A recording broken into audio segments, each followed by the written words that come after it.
రాజులకు రాజు ప్రభులో ప్రభు అయిన యేసుక్రీస్తు నామమున మీకు శుభములు. ఈరోజు దేవుడు మనకు అనుగ్రహించిన వాక్య ధ్యానము సామెతల గ్రంథము 19వ అధ్యాయము 21వ వచనము.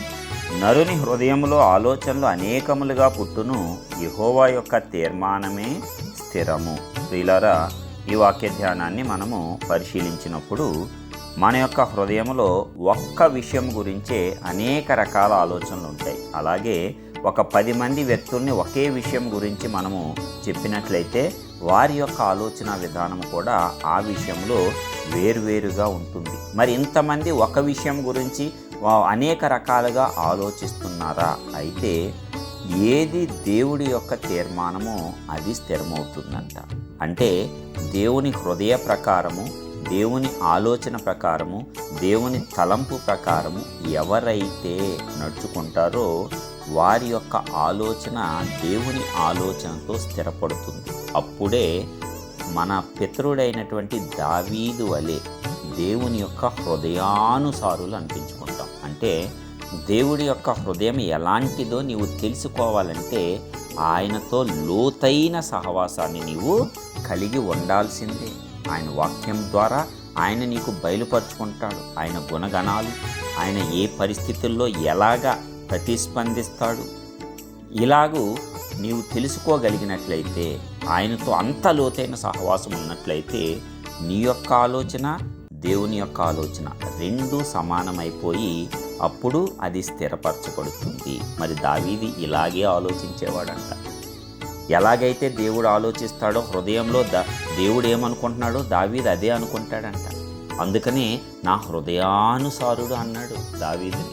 ఎంత గొప్ప మాట! ఒక్కసారి మనం ఆలోచిస్తే దేవుని హృదయంలో, దేవుని మనస్సులో, దేవుని తలంపులో పుట్టేటువంటి ఒక్క ఆలోచన దావీదుకు కూడా అలాగే వచ్చిందంటే మరి ఎంత లోతైన సహవాసాన్ని ఆ భక్తుడు కలిగి ఉన్నాడు. అందుకే ఊరకనే రాలేదు యేసయ్య దావీదు నుంచి. ఎందుకు ఎన్నుకున్నాడు దావీదుని అనుకుంటాం, కానీ హృదయాన్ని చూస్తాడు. దావీదు పొరపాట్లు చేయలేదంటే చేశాడు, భయంకరమైన పొరపాటు చేశాడు. అయినా హృదయం ఎలాంటిది? హృదయపూర్వకంగా ఆ పొరపాటును చేయలేదు, ఆ బలహీనతలో చేసేశాడు. తర్వాత పశ్చాత్తాపడ్డాడు, దేవుని యొక్క గోజాడాడు, తన తప్పుకు తానే శిక్ష విధించుకున్నాడు. ఎలాగా దేవుడు శిక్ష విధించాడు, ఇవన్నీ భరించాడు. అయినా దేవుణ్ణి విడిచిపెట్టి పోకుండా నువ్వు శిక్షించు, దండించు, ఏదైనా నీ చేతిలోనే తప్ప ఇంకెవరి చేతికి నన్ను అప్పగించొద్దని అంత గొప్పగా వేడుకొని ఆయనను లోతుగా తెలుసుకొని ఆయన కనికరమును పొందుకొని ఆయన కృపను శాశ్వతంగా పొందుకొని దేవుని హృదయానుసారుడైపోయాడు. కాబట్టి మనము కూడా దేవుణ్ణి లోతుగా వెతుకుదాము. ఆ వాక్యం ద్వారా ఆయన మనతో మాట్లాడతాడు. ఆయన గుణగణాలు, ఆయన స్వభావ లక్షణాలు తెలుసుకుంటే మనము కూడా, మన ఆలోచన కూడా దేవుని ఆలోచనతో, దేవుని హృదయంలోంచి పుట్టు తలంపుతో సమానమైపోయి అది స్థిరపరచబడుతుంది. కాబట్టి ఎలాంటి ఆలోచన, ఎలాంటి తలంపు మనకు ఉండులాగున దేవునితో లోతైన సహవాసం చేద్దాం. ఎన్ని రకాలు ఆలోచించినా దేవుడి యొక్క తీర్మానము స్థిరము. ఆ దేవుని తీర్మానంలోనికి నీవు వెళ్ళిపోయినట్లయితే నీ ఆలోచన, దేవుని ఆలోచన సమానం అయిపోయినప్పుడు నీకింక ఇబ్బంది ఉండదు, నీకింకా బాధ ఉండదు, నీకింకా ఆ యొక్క క్రోధము కానీ కోపము కానీ రావు. నాకు ఇది జరగలేదు, అది జరగలేదు అనే కోపము, ద్వేషం అనేవి రావు. దేవుడి నుంచి కోపించి దూరం వెళ్ళటం అనేది అసలు ఉండదు. కాబట్టి దేవుడి యొక్క హృదయాన్ని తెలుసుకుందాం. దేవుడు హృదయాన్ని తెలుసుకోవటానికి మనకు వాక్యం ద్వారా అవకాశం ఇచ్చాడు.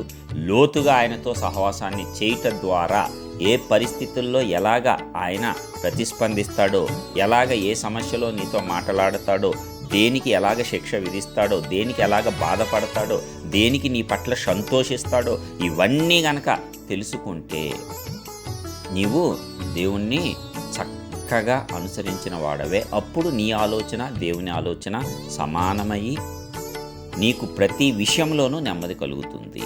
కాబట్టి ఎలాంటి దేవుణ్ణి మనము కలిగి ఉన్నాము?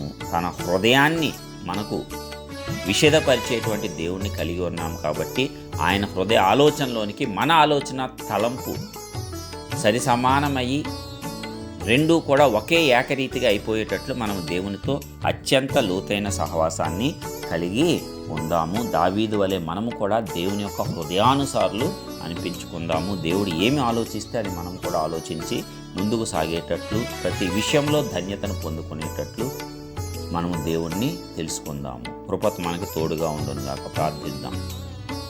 మహాశక్తి సంపన్నుడా, కృపా సత్య సంపూర్ణుడా, నీకే వందనాలు. ఇదిగో మరి ఒక నూతన దినమును మా జీవితాల్లో అనుగ్రహించి ఈ వాక్యం ద్వారా మాతో మాట్లాడినందుకు వందనాలు. అవునయ్యా, మా హృదయాలలో ఒక విషయం గురించే అనేక ఆలోచనలు వస్తాయి, అలాగే అనేక ఆలోచనలు రకరకాలుగా ఉంటాయి. అయినా నీ యొక్క తీర్మానమే స్థిరము కాబట్టి నీ ఆలోచన, నీ తలంపులలోనికి మా ఆలోచన, మా తలంపులు ఏకీకృతం అయ్యేటట్లు మేము కూడా దావీదు వలె నీ యొక్క హృదయానుసారులుగా ముందుకు సాగటానికి ఆ యొక్క ఆత్మ జ్ఞానాన్ని, ఆత్మలో అభివృద్ధిని, నీతో లోతైన సహవాసాన్ని నీ వాక్కు ద్వారా మా అందరికీ అనుగ్రహించి మరి ఎల్లప్పుడూ కూడా నీ చిత్త ప్రకారమే మేము ముందుకు సాగేటట్లు సహాయం దయచేసి మీ నామాన్ని మా ద్వారా ఘనపరచుకోండి.